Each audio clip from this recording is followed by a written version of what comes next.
With the recent controversies with AAA studios and them constantly releasing bad products, I kind of wanted to talk about it today. And the first thing I wanted to point out was some of the games released under AAA studios that have basically been unplayable or just below expectations of previous titles. And the first one I'd like to talk about, released this year, Redfall, which has been critically panned, and Jedi Survivors on the PC. And the second example is Modern Warfare 2. When it came out, it didn't have hardcore, it didn't have a career progression, and it just missed a lot of basic features. And it also didn't come out with a ranked mode. The third example I'll give is Halo Infinite. It literally didn't have any game modes that it would originally come out with, like TDM, SWAT, free-for-all. It's just not functional. It's a bit better today, but it's still not an acceptable state. And the most famous example being Cyberpunk 2077, which some people claim the game is functioning and it's been fixed, but in my experience, which I played semi-recently, it is not. And I played after the anime already finished. And the issue I was having with the game was every time it autosaved, I would just be stuck in place for like 5 to 15 minutes, depending. So I would just be like in the elevator while it's autosaving, and I would just be stuck there for 15 minutes. And it would just constantly be happening.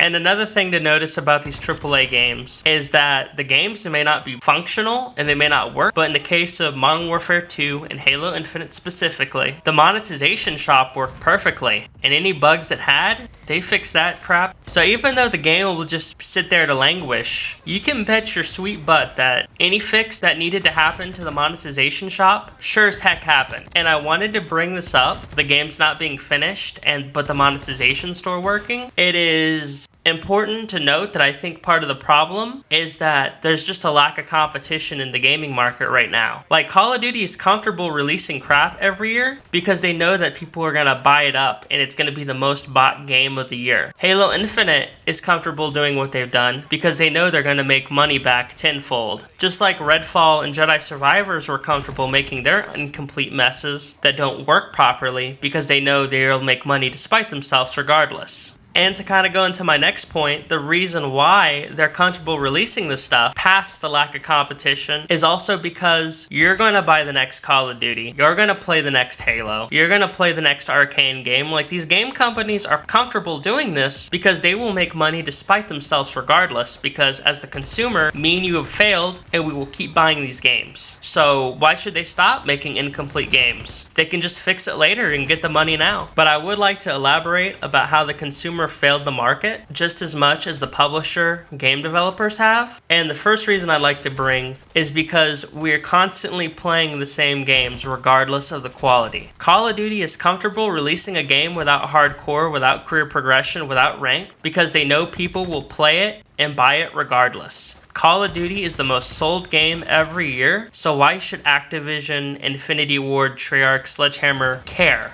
about the quality? Because they'll make money despite themselves. Why should 343 care when they can just ride nostalgia for the 1000th time and then sell you microtransactions / macro transactions that'll basically rake in dough? And even though they might lose the majority of their players, the hardcore fanboys will still play it. They'll still make money and they'll still have their base audience that they've had since Halo 4. They don't care. As long as they make dollars and it's still profitable, it doesn't really matter to them. Just like how EA is comfortable releasing basically mid Star Wars games, like Battlefront 1 didn't have the Clone Wars era or the sequel era, it just had original trilogy era, and they were comfortable doing that because they knew the hype of having a new Battlefront game would make them a bunch of money. And in a sense, the video game industry, like many industries, is basically a democracy. We vote with our wallets. If we keep buying the same thing, even if the quality's getting worse or if it's in an unplayable state, why should the game developers / publishers stop making half-baked products? Why should they? It's cheaper that way and they can get their money in. Game companies, let's be real here, they don't really respect the consumer. And why should they? Their main allegiance is to the shareholders and just to make as much money as possible. And you might be thinking like, well, if they don't respect us, then they're not going to make money because we're going to stop paying for the product. But the truth is, the consumer is not stopping at all. They are continuing to buy the product no matter how bad, how slow, or how frustrated they are. They can't help it. They have no choice. This is what's familiar to them. And people are willing to buy the familiar over the new. If you want examples of people buying the familiar, even though it's degraded over time, just look at the Madden series. I think it's trash now, but it used to be really fun. And I'm a big football fan. I am the audience they are looking for, but I refuse to play that slop anymore.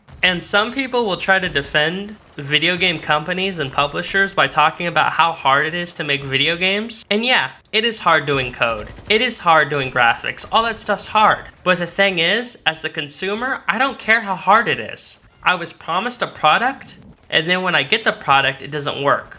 It's like going to a shoe store and buying the newest Nike shoe, New Balance shoe, Adidas shoe, putting it on, and the shoe falling apart. That wouldn't be acceptable, so why is these companies making unfinished products acceptable? There is no excuse. As the consumer, we don't care how hard something is. We care that the product we have works. Or at least that's how the relationship should be between consumer and producer. Also, lastly, let me just say this right away. Game companies and publishers of these AAA studios do not respect you. If they respected you, they wouldn't make these unfinished products. Or at least they'd give you a heads up and say, hey, this is in beta, this is an early access.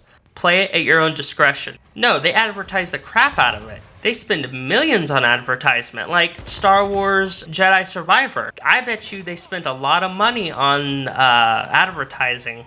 But then, when it comes to PC, it's not ready to play and people are hating it. Same with Redfall. It was showing all sorts of gameplay, and then when it comes out, everything's broken and it's just not a good game. It doesn't function correctly as a game. And I'm not even talking about bad games. I'm really talking about games that don't function or are just missing things that should be there at launch, that have always been there at launch. I'm looking at you, live service games, Halo Infinite, Call of Duty. And listen, I am not here to give any sort of real change. Like, this video isn't about change. I just want to point out a problem. Now, I will give what I think should happen, but the point is I'm just trying to point the problem out. I'm not trying to fix anything. Because, to be honest with you, I'm a hypocrite. I play Modern Warfare 2 today. I still play Halo Infinite. I play these unfinished games like the rest of you do.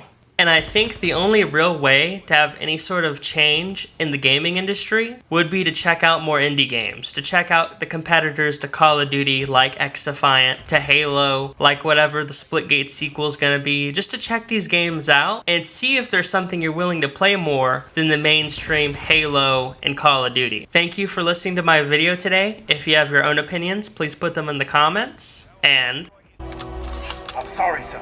It's time for you to leave.